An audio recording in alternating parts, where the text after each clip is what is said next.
Hi, loves. How are you? How are you, my amazing souls?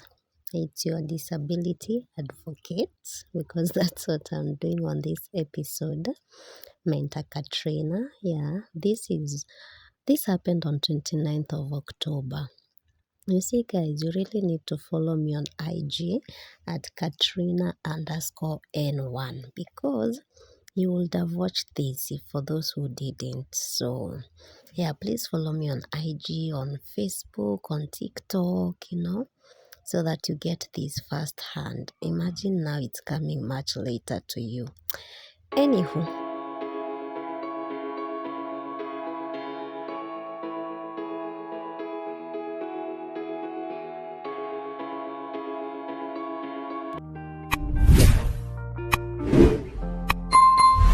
My name is Jabiwat Sharon.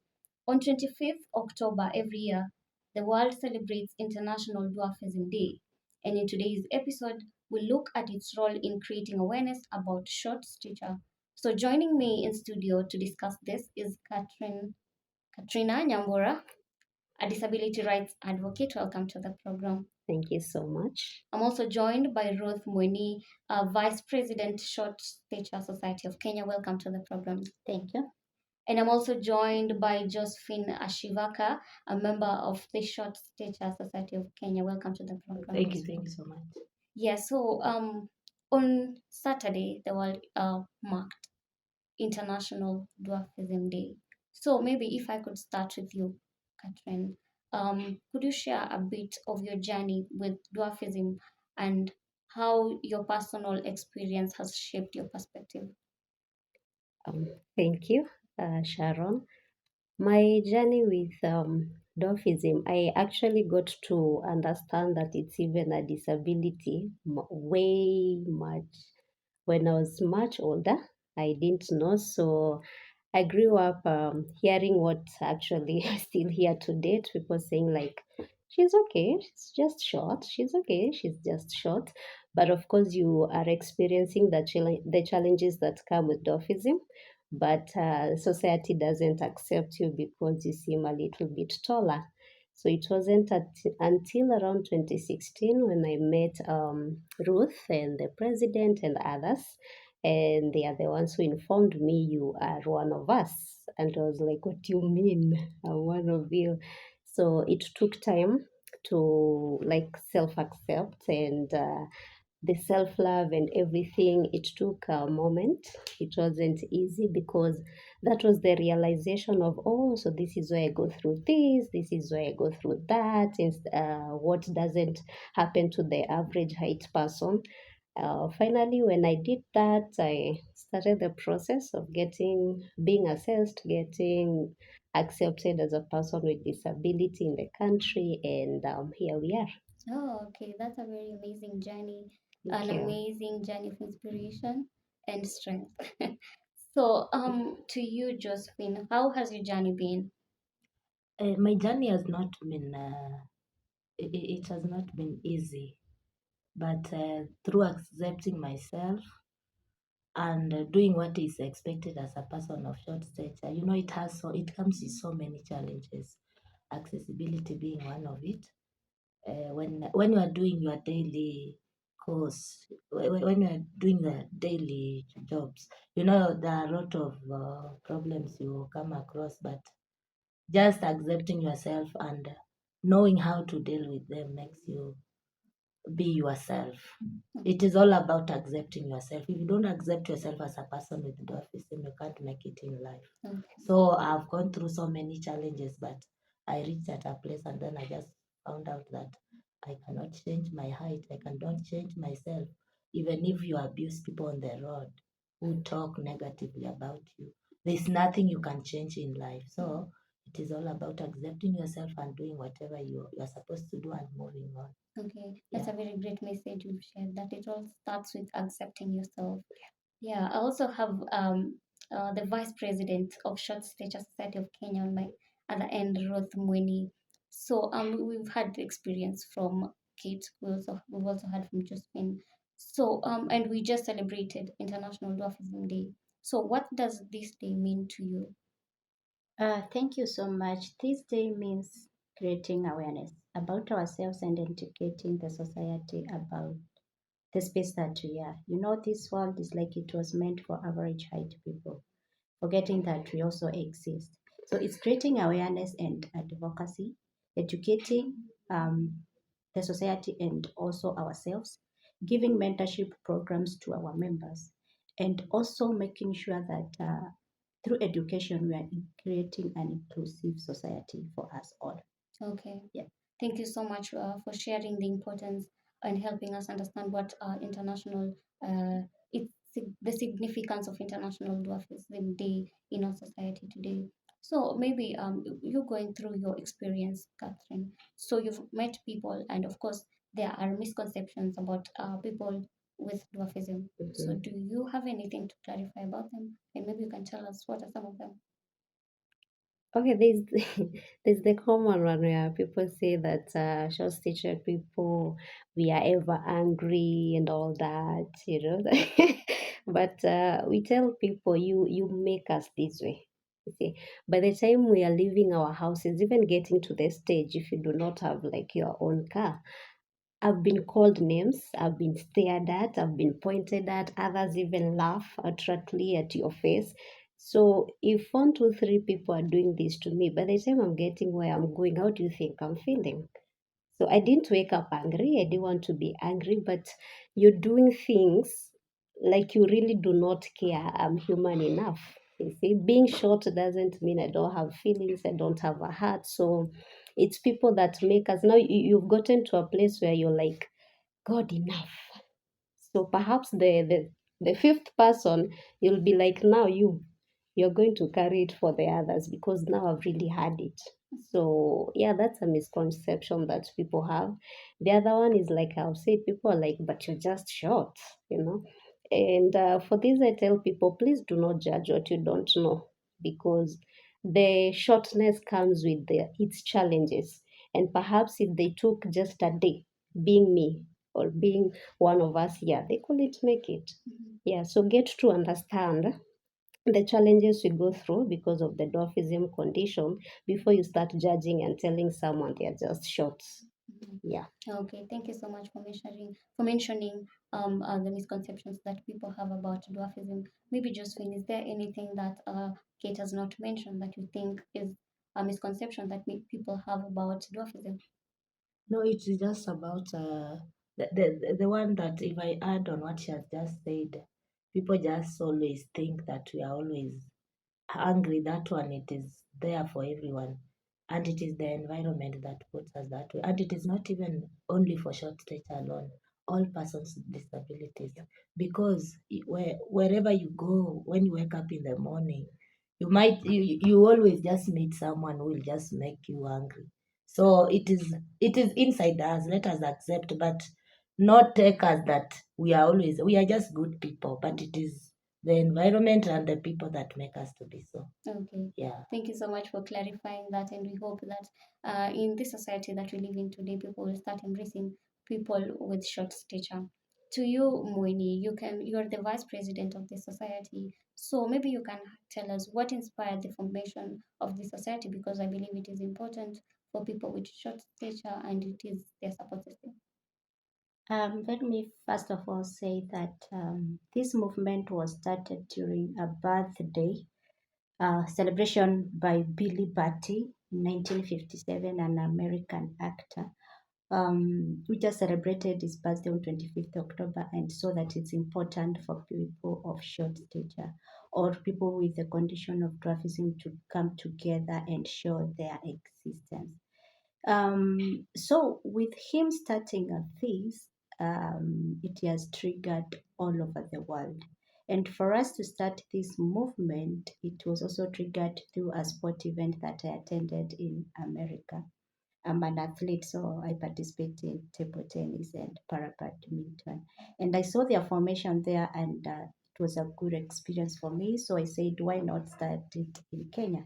So that's how the formation of Shores Teacher Society of Kenya came on board in 2013. We are legally registered under the Register of Society and also under the National Council for Persons with Disabilities. And after us creating getting that formation, people knew Mwala and Likobe as the only short people in Kenya. But out of those two, there existence of many more because also in dwarfism, they say that we have, according to research, around 400 types. So they are different. So we just did some interviews like the one that we are doing right here. And through that media interviews, we started to create also awareness about ourselves through the support of National Council. And that's how the formation came in and people were able to come out and speak for themselves until now. So since the formation of this association today, what are some of the improvements that you've seen?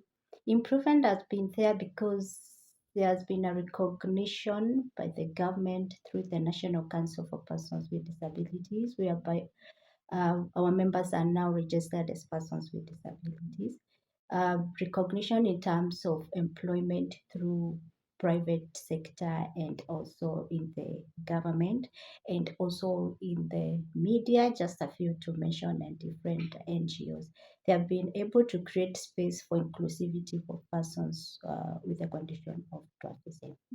And also in terms of let me just talk about the challenges that come with our condition.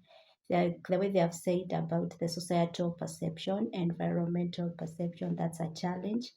And also in terms of unemployment, now for the people who are employed, they have been able to challenge other people of average height. When you go for an interview, it's not about the physical physique, it's your intellectual capacity and how you can be able to deliver. And now, even those who are doing like entrepreneurship, they are self-employed, they have been able to keep their business well in terms of now people if you're selling a merchandise or you're selling a product, people won't like come to buy to another person of average height, then for you they're like discriminated. Whatever item you are going to sell or a product, they are going to buy for you because they want to support your business. So that is also something that has been able to be captured in terms of self-awareness, and for the society have been able to know that these people are just like any other person. Okay, thank you so much for highlighting that for us. And it's good that there are improvements since the formation of this society, which is a very good thing. And before I move to Kate and Josephine, maybe do we have legal policies or guidelines for individuals with dwarfism in Kenya? Yeah, the formation of Short Stature Society of Kenya through, because you are registered also under the National Council, and it's the umbrella body that advocates for the issue concerning all types of categories of disability. The policies that are there are followed through that channel. But still, we are negotiating with different people to make these policies that are specific for persons of short stature. In terms of our mobility, that is one. If you see a person who has albinism, what are they given by the allocation by the treasury is sunscreen lotion. If you meet a person using who has a visual impairment, they use what? White cane or braille. These are the things that we are advocating because that is their mobility tool. And for us, a mobility device as an assistive device is using a folding stepping stool. If I'm in the house and I don't have anyone who can be able to assist me or support me in the time of need, I will have to take my folding step stool. If I'm breastfeeding, I use it because my legs, when I sit on the chair, they get numb because they are hanging. So my stepping stool will assist me so that I can rest my feet. If I want to switch on and off a bulb and it's too high, what will I use? My folding stepping stool. If I'm in a matatu or in any transport sector and I want to uh, to highlight, or maybe I'm going in a long journey, 8 hours, 10 hours, my legs get numb. So what will I use? My folding stepping stool. So this is our mobility device. These are some of the policies that we are pushing to that the government can be able to adapt it the way they have adapted other categories of disabilities with their mobility devices. So this is a policy that we are driving towards so that our members can be able to get support. That is a very great information you have shared, and it's very important for the government to also provide these resources for individuals with short stature. Thank you so much for sharing that. So, to you, Kate, we have talked about challenges that we face, but I believe there is also the positive side of everything. Everything has the coin has two sides, but also with life, there's a good side of life and there's also the bad side of life.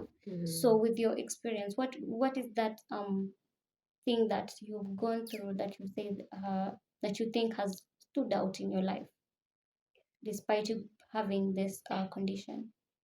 Um, I will say I don't know what life would have been like if I wasn't short stature, but some of the experiences, some of the opportunities, like recent opportunities that have come in my life have come because I'm a person with disability. So I've been able to meet people perhaps I otherwise wouldn't have met. I've been able to get opportunities that I don't know if I would have gotten them without that. So, yeah, as you have said, there's a flip side to it.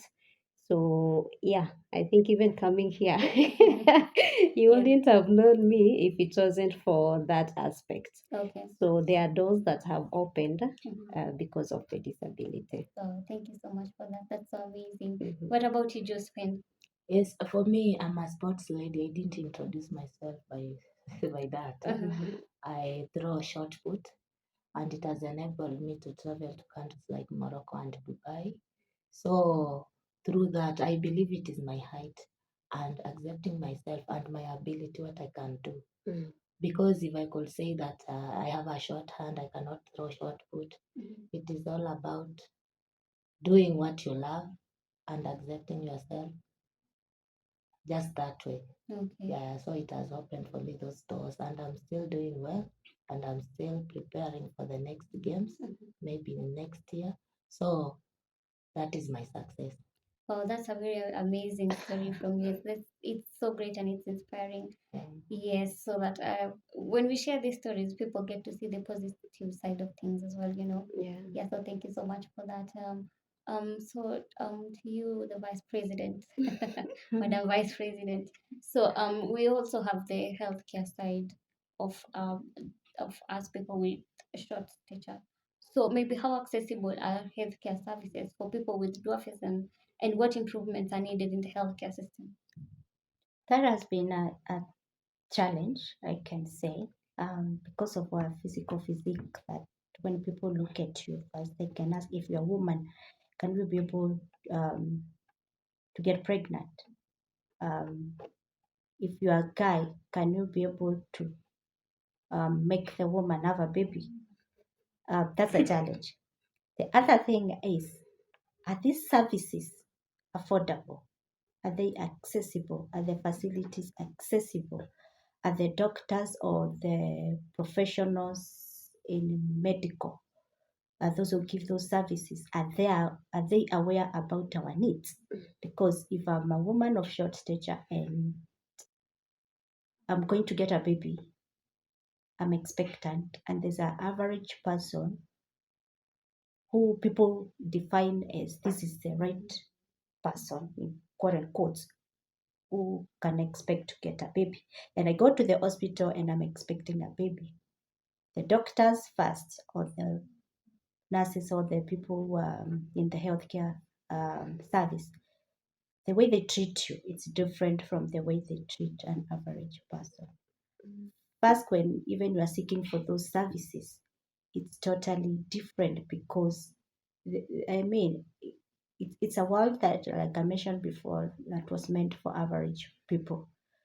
So they won't take you seriously like the way they have taken an average woman seriously. And also the facilities are not accessible when you go to give birth, or maybe you're going for a surgery. The beds are too high. Some of them, they are not modified to suit our needs. When you go to pharmacies and you want to talk to the pharmacist, like one-on-one, it's your private space. You don't want other people to hear what kind of prescription you're going to be given. And the counters are too high. You are not be able to talk like one-on-one, because that's a challenge of accessibility. When it comes to how they handle us, we have lost like several persons of short stature who are expectant and they are giving birth. The kind of medicine that they put on your body, some of them, they are not aware because of my height and my weight. It's different. So they are not being informed how to be able to treat us. So that has been a challenge. And this is a challenge also to the Ministry of Health, that they should be able to be aware, be informed, to be educated about our needs when it comes to reproductive health matters. Yeah. Thank you so much for that. Maybe May Kate, do I you add have on? anything to Yeah, add on this? yeah. I was just telling them I'm really feeling dizzy, nausea, and all that because I took medicine last night. So when we were talking last night, I was in severe pain. So sorry about that. Thank you. So for me, I've actually been avoiding hospitals and medicines. I try to do the herbal way or brave the pain, because they'll look at us and they give us medicine the same way they'll give an average person. Like, so they'll ask your age and all that, but not factor in I'm a short stature. So when you're giving me the medicine the same as that average person of the same age as me, to me it's like an overdose. So after taking that medicine, later it's too strong on me. So now I'm developing other effects as a result of that. So our medical personnel don't really know how to like administer dosages to us and all that. And so it puts our health at risk. And as she has said, we have had women of short stature who go like it's time to deliver and all that, and they get chased because the medical personnel are like, yes, I can do midwifery services, but I don't know how to do it on a short stature. I can't handle this case. So that is how we sometimes we lose our women because of the same and that negligence and everything. So perhaps if the ministry gets to hear this of health, our pleas, like, can they at least have some doctors trained on how to handle like persons of short stature? Because well, we all can't afford the high end hospitals. Yeah. Yeah, so we need treatment, the same treatment from down here, but they don't know really. They don't really have the knowledge. There are those who tell you like, we really don't know. We don't know how to deal with you. Okay. Yeah. Thank you so much for mentioning that. And it's so unfortunate that persons with short stature go through that. And we really hope that medical professionals will consider this in the near future. What about you, Josephine? Do you have anything to add on when it comes to healthcare services for individuals with dwarfism?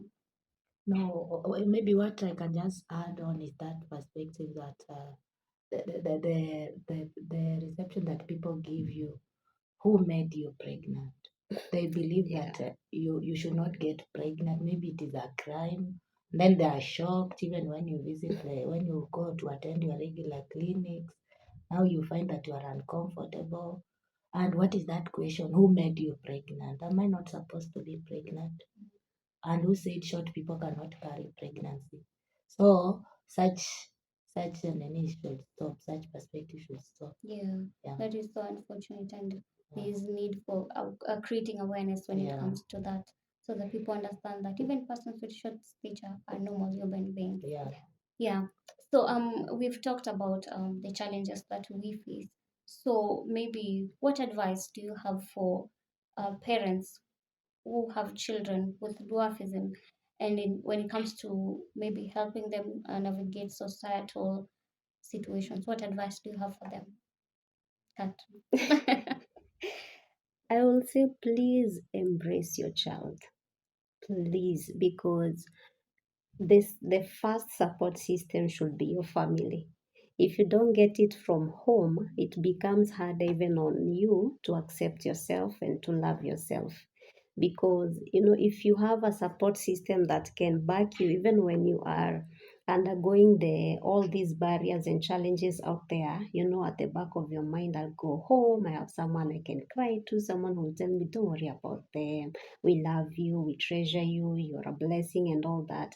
But unfortunately, sometimes it starts from home. We are just too African that some people will still see disability as a curse.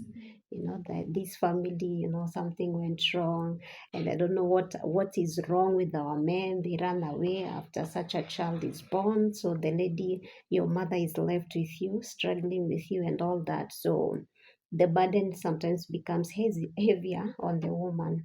So she's like, society is seeing, I did something wrong by giving birth to you. Your father's run away. I can barely make it, like maybe economically, and then you're here with all your needs. Because I tell people disability is expensive, you know. So it's not easy on that woman alone. But I will say, whether the man runs away or stays with you, please love that child, expose that child, because if you lock them up, you're killing that child even worse than the society is doing. So expose them.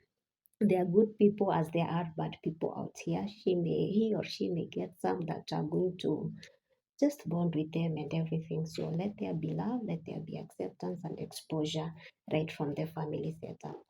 Great message right there. I can't even add anything on it. I'll just leave it like that. Yeah, and to you, Josephine, what message do you have maybe for people with short stature out there who are not confident enough to get out and go about their daily lives? No, they should just come out because being short is not a crime. And to parents outside there who have children with short stature, they should let the child come, not to hide the children, because even us, even if we were hidden somewhere in our houses, maybe may come from Kakamega, I believe I could not have seen Nairobi. So, and I could not even be here. I could not have even have traveled anywhere. Like for Mweni, she traveled and then she came with the idea of creating short stature in Kenya. What if her mother hid her somewhere? So the parents should just get ready, and being short is not a crime. Even if you give birth to a child with short stature, it is just a normal child. You just accept the child and life will go on. Okay. Thank Being short is not a crime. you. Yeah. A very important thing you've mentioned right there. And thank you so much for that. So, Ruth, maybe what is the association doing about maybe how do you support people with short stature in building their confidence and building their self esteem? Self-awareness first comes from within the person himself or herself. So if you accept yourself, the society will be able to accept you. And then out of this discrimination, stereotype, and myths, don't look about what people talk about you. When you have the self confidence in you, you'll be able to navigate everything and every opportunity you want in this world. So that's why we have different programs in our society to be able to empower people and make it inclusive for all of us. We have people who are good and they're doing good in their businesses. That's why we have women group in our society. We also have advocacy programs, like people are gifted differently. So we try to see opportunities that suits and fits them so that they can be able to be uh, empowered. Okay. Yeah. Thank you so much for that. So maybe as we near the end of this conversation, um, I'll start with you, Kate. What do you think the society can do to support individuals with short stature? Accept us, just accept people as they are, I believe there is beauty in diversity. True. So imagine you are all the same height, there wouldn't even be competitions, even these beauty competitions, you all look alike and all that. So God must have had his reasons. Though sometimes you're like, you mean you just saw me, I'm the one who should have been this. But there's beauty in diversity. And the more we accept each other, the more we build each other, If we are accepted even to be getting jobs and everything, what happens? The society is more economically empowered because you won't have many dependents and all that. So the more you accept people with disabilities, people with dwarfism, the better it becomes for the society. We Oh, all need each other somehow. yeah. Thank you so much for that. We all need each other. No man is an island. Of course. Yeah. Thank you so much for that. So, Josephine, what is your message to the society? How can they support individuals with short stature?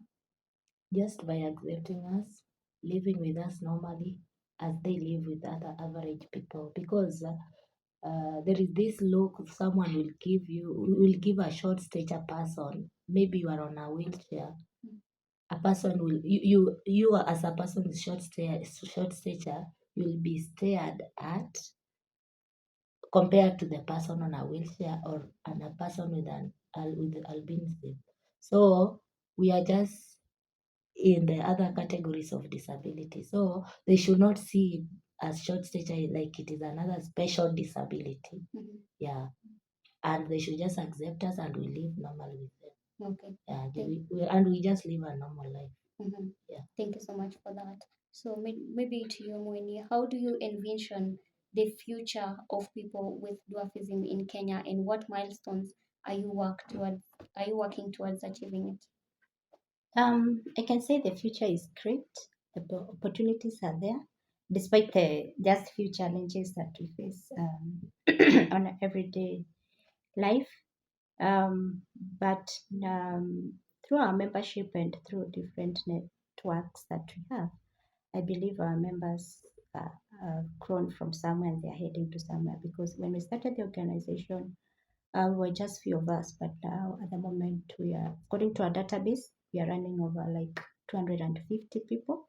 So that is one thing that through creating awareness, we have been able to get all these members and bring them together, encourage each other because life is not easy. But when you have someone like Kate says, to lean on, to shoulder on, um, someone to support you as a support system, you have been able to venture it in all. So the future is great. The key is just to be focused and neglect what the world is seeing negativity and push on the positivities. I'm encouraged by the late Mother Teresa on a quote that says, not all of us can do great things, but we can do small things with great love. The small thing that you do with love is even greater than the great that that person can be able to do. Yeah. That is very amazing, a very strong message that you've given us on this show today. Thank you so much for that. And lastly, because I realized we didn't talk about this earlier, so we face challenges as people with short stature. So, how do you deal with the challenges that you face? I'll start with you, Kate. There are those that are just above you. Like we've said, we are working on pushing for at least the government providing steps tools like for everyone because as a society, we've not been able to do that for everyone. Of course, they are costly, and she can talk more on that because they are not, most of the ones we use are not locally manufactured, so they have to come from abroad.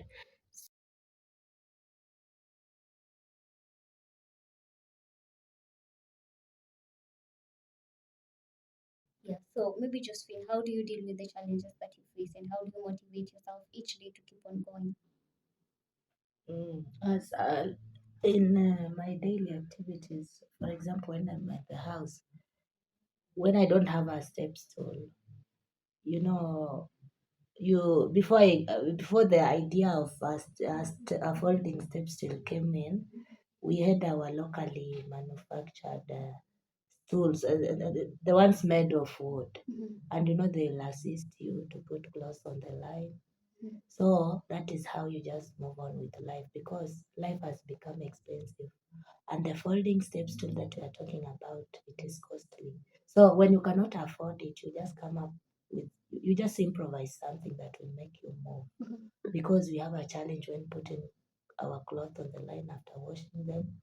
just doing your daily activities, even picking your own clothes from the walls, from the hangers. Yeah, now you just look for your own means because our challenge is our main problem is height. Mhm. Is with height, so you just come up with your own means on how you do your daily activities in the house. Okay, thank you so Yeah. much for sharing that with us.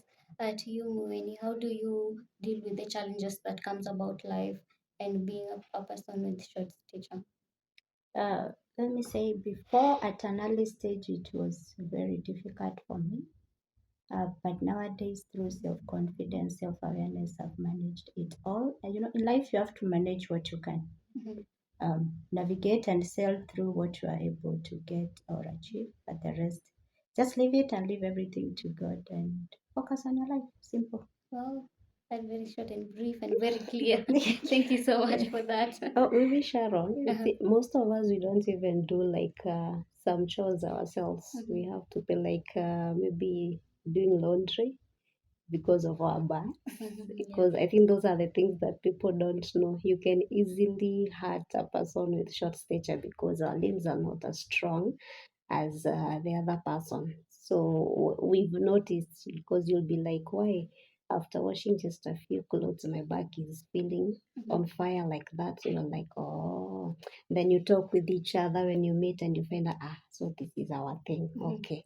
So when you have money, let someone come and do some of these things. Yeah. The problem is now not all of us are as economically empowered. Okay. Yeah. And that is another factor that society needs to look at, and also the government to Yeah. support persons with disabilities. Mm. Thank you so much, ladies, for creating time to be with us here on the Spectrum KBC English service. It has been amazing. We've learned a lot of things. It is not a crime to be a short person. Acceptance starts with you. That we need to embrace each other. It has been so great. Thank you so much for creating time, and looking forward to doing another interview with you guys very soon. Thank you. Okay. Thank With that, you. we come to the end of our program today. We have been looking at a condition known as short stature, and I was joined by Caterina Nyambura, a disability rights advocate. I was also joined by Ruth Mweni, Vice President, Short Stature Society of Kenya, and I was joined by Josephine Ashivaka, a member of the Short Stature Society of Kenya. Thank you for joining me today on the Spectrum. Until next week, same time, my name is Jabiwat Sharon.